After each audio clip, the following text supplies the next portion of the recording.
Ditaduras úteis. O silêncio seletivo de Portugal e da Europa em África.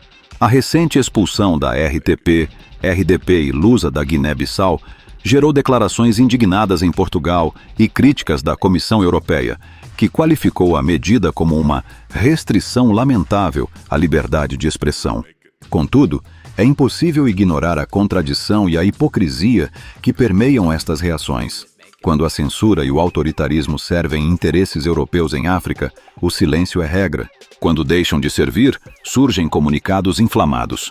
Portugal e outros países europeus sempre tiveram um papel ambíguo no continente africano. Durante décadas, apoiaram ditaduras e regimes corruptos desde que estes garantissem estabilidade mínima e mantivessem abertos os canais de exploração econômica, recursos naturais, contratos de obras públicas, concessões de pesca, petróleo e gás, ou simples zonas de influência geopolítica. Não é difícil recordar exemplos. O ditador do Zaire, atual República Democrática do Congo, Mobutu Sese Seko, governou durante mais de 3 décadas com mão de ferro, enriquecendo obscenamente enquanto o povo mergulhava na miséria. Quem lhe deu cobertura política e militar? Os Estados Unidos, a França e a Bélgica, porque Mobutu era visto como um fiel aliado contra o bloco soviético na Guerra Fria. No Gabão, Omar Bongo permaneceu no poder durante 42 anos, num regime marcado pela corrupção sistêmica. A França foi sempre a principal protetora do regime, já que as empresas francesas garantiam acesso privilegiado ao petróleo e outros recursos estratégicos. O mesmo padrão repetiu-se no Togo, com Gnassingbé Eyadema, um dos mais longevos ditadores africanos, apoiado por Paris até ao fim da sua vida. Em Angola, José Eduardo dos Santos governou quase 4 décadas, consolidando uma cleptocracia em que uma elite próxima do poder acumulava fortunas bilionárias, enquanto a maioria da população vivia em condições precárias. Portugal e diversas potências ocidentais fecharam os olhos, porque a Sonangol, o petróleo e os contratos de obras públicas eram demasiado apetecíveis. Lisboa, em particular, tornou-se refém da dependência financeira e comercial de Luanda, tratando a elite angolana como investidora de luxo em território português. O mesmo se poderia dizer da Guiné Equatorial, governada até hoje por Teodoro Obiang, no poder desde 1979.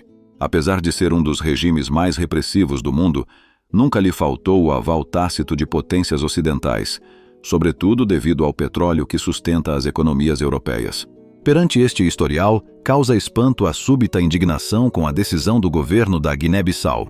É evidente que se trata de um atentado à liberdade de imprensa e um sintoma claro de autoritarismo. Mas a questão é, por que motivo a União Europeia, Portugal e outras vozes internacionais raramente se pronunciam quando jornalistas africanos são perseguidos, presos ou assassinados nos seus próprios países? Onde estão os comunicados vigorosos quando os ditadores amigos continuam a pilhar os recursos nacionais com a cumplicidade das multinacionais ocidentais? A resposta é desconfortável, mas óbvia. A defesa da democracia e da liberdade de expressão por parte da Europa é seletiva e instrumental. Denunciam ditadores que já não servem, enquanto protegem aqueles que garantem negócios e estabilidade útil. Quando a censura atinge diretamente a imprensa europeia, RTP, RDP, Lusa ou qualquer outro órgão, aí sim, levantam-se vozes indignadas.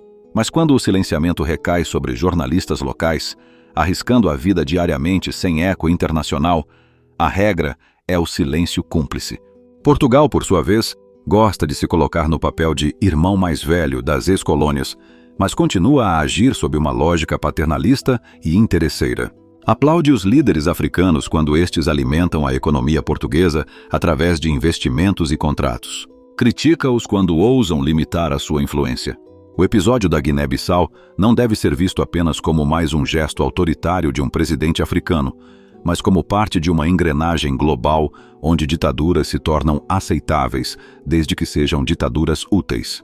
A verdadeira liberdade de expressão em África só será alcançada quando as potências externas deixarem de selecionar, de forma hipócrita, quais abusos merecem condenação e quais devem ser varridos para debaixo do tapete em nome dos negócios. Até lá, cada comunicado de repúdio soará mais como teatro político do que como um compromisso real com a democracia. Por Versão Africana.